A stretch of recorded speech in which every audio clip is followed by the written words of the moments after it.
Ota uguo kurerwo na ndaigua ndugu yetu Mheshimiwa Osoro akijaribu kutushauri sisi kama viongozi wa Mlima Kenya. Osoro, nataka nikuambie sisi wote kama viongozi wa Mlima Kenya, we are united, we are focused on the goal of finally liberating our people. Lakini ni mmoja tu, si watu wengi. Ni mmoja ambaye alistaafu, ambaye hajaamini wale walichaguliwa walishinda uchaguzi. Na kanitha wa idi tondu muri andu akwaria mari na nie na deputy president uri abithie murata wakwa gwitwo Moses Kuria niwe twiraga we no wakwa mubea ni ucoka ugathi ukerira ukauga ni wehia wakwa ni wehia wakwa. Ithuĩ na ithuĩ tugaga nĩ kwaria ma ũrĩa ũrĩa ĩrĩ. Na kĩo ndĩmĩaragia. Ona rĩmwe twenderio guoya. Tũrendeirio guoya na thirikari, andũ marĩ na borithi, na system, na deep state. Na tũkĩmera ithuĩ tiga Ngai ũrĩa ũtũraga muoyo. Tũgwĩtigĩra, tũgetigĩra mũndũ wa thĩ. Ndio ndemera kaige nie ndetigirite o Ngai, thitima na ũcũrũ mũhiũ peke yake. Na kĩo njugaga heanaga ndeto ire. Kwa hivyo ndugu yangu Osoro, sio watu wengi hawajaamini ati William Ruto ni rais. Hapa Mlima Kenya sisi wote tumeamini. Sio watu wote hawajaamini huyu Rigathi Gachagua ndiye Deputy President of the Republic of Kenya. Sisi wote kama viongozi na kama wananchi tunajua, tuliwapigia kura na tunaamini ndio viongozi wetu. Yule mmoja mwenye sijui mnaogopa kutaja wa nini ni Uhuru Kenyatta peke yake ndiye hajaamini, na yule kibarua wake, kibaraka wake anaitwa mtu ya Azimio anaitwa nani? Osio mtu ya kitendawili. Hao ndio hawajaamini ya kuwa rais wetu anaitwa William Samoei Ruto na deputy wake ni Rigathi Gachagua. And I won't take this opportunity tukiwa kanisani niulize rais aliyestaafu Mheshimiwa Uhuru Kenyatta, tulikuheshimu miaka 10. We gave you the highest honor of serving this country as president. You served your time even when you meted the greatest aggression against us. William Ruto as your deputy president, ukamtesa, ukasumbua yeye. Huyu Rigathi Gachagua ukashika yeye, ukatoa yeye nguo mbele ya watoto wake eti ili tukupigie magoti tukuabudu. And we told you, our former president, we shall never come to a time when we shall worship you as a man or worship the Kenyatta family. And we told you we have only one God that we fear and we shall ever worship. Even after all that, William Ruto, Rigathi Gachagua, and all of us, we never at any one time organized to sabotage, to undermine your leadership. We never organized to topple your government. We went back to our God and the people of Kenya and sold our agenda and our vision for a new Kenya to the people of Kenya. And they bought it by voting for us on the 9th of August 2022. It is shocking that today, Uhuru Kenyatta, if you are not financing Azimio demonstrations, you are now recruiting a new special purpose vehicle for violence in the name of mobilizing a new Mungiki gathering. And we saw them on Kiambu Road the other day. Na sijui kwa nini watu wanaogopa kutaja. Na nitamtaja leo kanisani. And I have said it before. When I said Uhuru Kenyatta was financing demonstrations, nilimwambia if he doubts me, anipeleke kotini, koti zimefunguliwa. Today I want to say Uhuru Kenyatta is a sole financier and mobilizer ya Mungeke and revival of Mungeke in the Mount Kenya region. And you think you will use Mungeke to blackmail government, to use Mungiki as a special purpose vehicle for violence, to now threaten government that because maandamano imeisha, you can threaten us with seceding because you now have a militia. We want to remind you, my brother Uhuru Kenyatta, our young men were murdered in their numbers. And you remember the late Mishuki telling us to prepare coffins to bury our sons. Please, don't take the young people of the Mount Kenya region to where they were those years. Na kuna mambo ambayo tunaweza ongea kama ni ya mchezo. After the 2007-2008 post-election violence, Uhuru Kenyatta, you know how many young men from this region were murdered to cover up some of the evil things that were done during the post-election violence.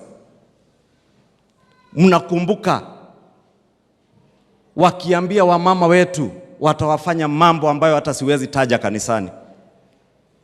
You remember how people were being beheaded. Watu wanakatwa shingo, vichwa zinawekwa kwa paper bag.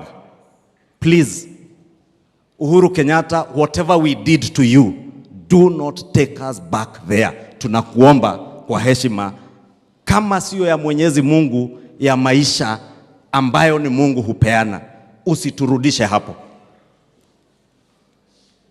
Na sababu nilisikia wakianza kuwatisha naibu wa rais, eti mukipitisha hiyo finance bill, mutatuona and we will secede. Tunajua wakati wa maandamano walikasirika sana ya kuwa maandamano ilikuwa ya jamii moja na watu wa hapa Mlima Kenya walikataa kuingia kwa maandamano. Sasa wanatutisha ati wataleta maandamano ingine, watumie vijana wetu, ndio unaona wakimobilize Mungiki.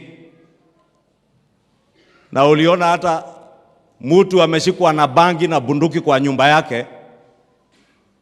Uhuru Kenyatta anatuma Eugene Wamalwa na Kioni waenda wakawatetee.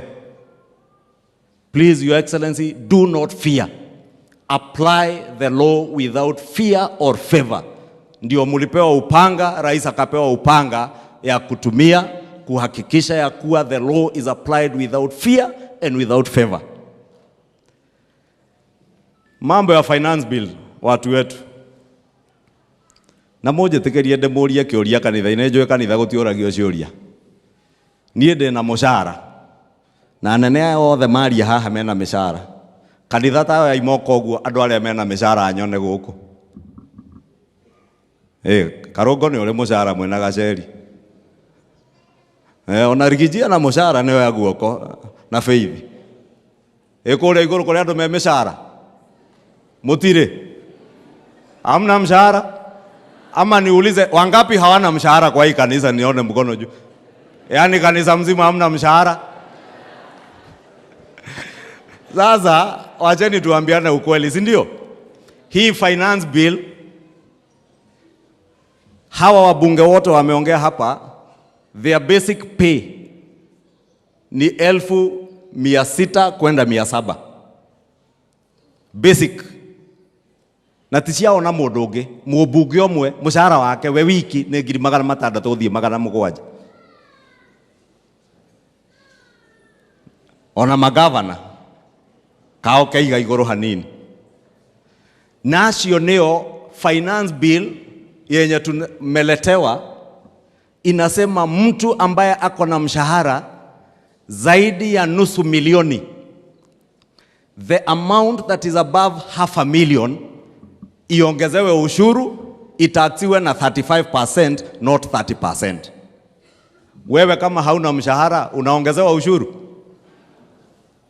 Hiyo finance bill inasema mimi na hawa wako hapa tuko na mshahara, tukatwe 3% ya housing levy ijenge manyumba hapa Thika.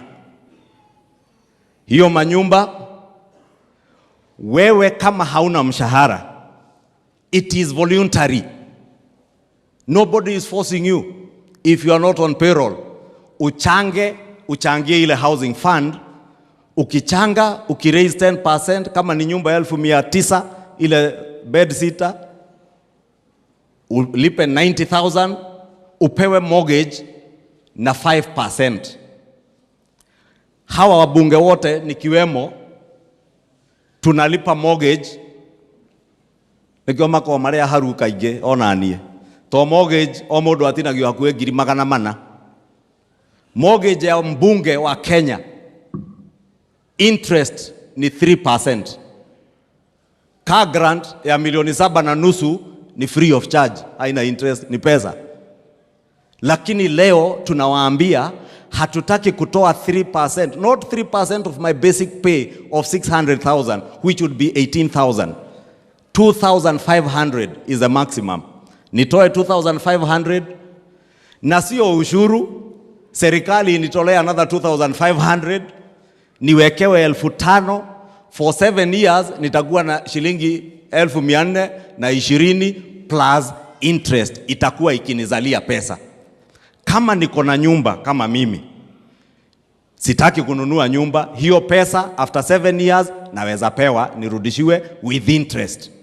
Wewe kama uko hapa kama askari, county commander, arudishiwe yake. Ona bishop na wagashokerio yake. After 7 years ama before ukienda retire ama kwa bahati mbaya uage dunia, ile pesa yako inaingia kwa pension yako kama umeenda retire ukitaka, ama urudishiwe pesa yako with interest. And you can also bequeath, unaweza pea mtoto wako hiyo pesa atumie kama deposit ya kulipa nyumba, kununua nyumba. But the president has told us it is beyond the houses. It is about job creation. Hapa Thika kwa Mheshimiwa Alice Ng'ang'a na governor wa Matangi, tukiweza kujenga nyumba 10,000, we will create a minimum of 80,000 jobs, direct jobs. Foodi, mtu wa mkono, architect, engineer, plumber, electrician, draftsman, hiyo watu yote, minimum 8 jobs per house. 10,000 jobs will mean translate to 80,000 jobs in Thika. Indirect jobs, mama mwenye hana ajira aruge shafashi yake, urioge aruge getheri, urioge gacuru, urioge cai na idathi na ngima, athiendie hau mwako-ini. Ndio tutiakira pesa mfukoni.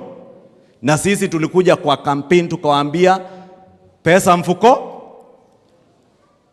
Na ukisoma manifesto yetu yenye Rigiji na William Ruto walituuzia tukizungu, na tulisimama hapa nje ya stadium tukaambia we shall create jobs, na tulisema we shall create jobs by using the housing model that we are proposing now and using manufacturing.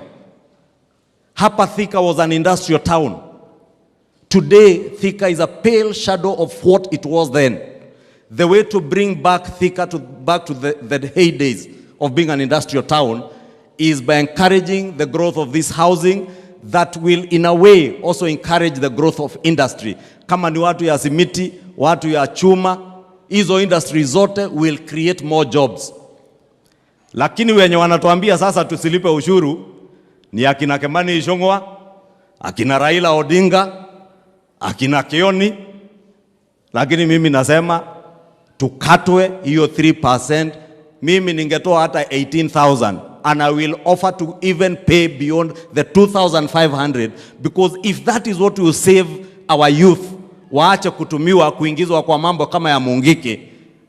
As leaders we must take responsibility and make the hard decisions. And Your Excellency, in closing, I want to encourage you.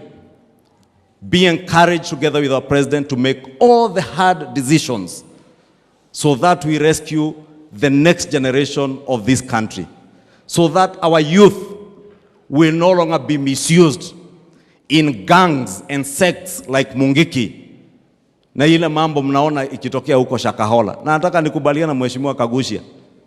Your Excellency, tumesema hata huko tumetoka Baringo na Uasin Gishu.